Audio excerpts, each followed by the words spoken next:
রমজান মানেই চায়ের দোকানে পর্দার আড়ালে বসে চা খাওয়া নয়। রমজান মানেই নিত্য প্রয়োজনীয় দ্রব্য স্টক করে মূল্য বৃদ্ধি করা নয়। রমজান হলো সিয়াম সাধনার মাস। রমজান হলো সৌহার্দ্য এবং সম্প্রীতির মাস। সুতরাং রমজানের পবিত্রতা রক্ষা করি, 30টি রোজা রাখি ইনশা আল্লাহ। রমজান মানেই চায়ের দোকানে পর্দার আড়ালে বসে চা খাওয়া নয়। রমজান মানেই নিত্য প্রয়োজনীয় দ্রব্য স্টক করে মূল্য বৃদ্ধি করা নয়।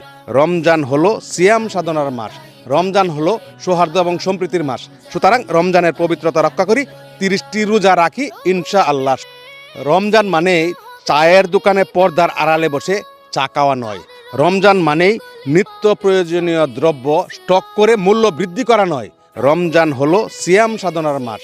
রমজান হলো সৌহার্দ্য এবং সম্প্রীতির মাস। সুতরাং রমজানের পবিত্রতা রক্ষা করি, 30টি রোজা রাখি ইনশা আল্লাহ।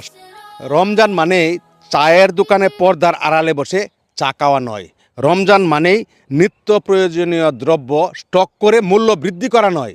রমজান হলো সিয়াম সাধনার মাস। রমজান হলো সৌহার্দ্য এবং সম্প্রীতির মাস। সুতরাং রমজানের পবিত্রতা রক্ষা করি, 30টি রোজা রাখি ইনশা আল্লাহ।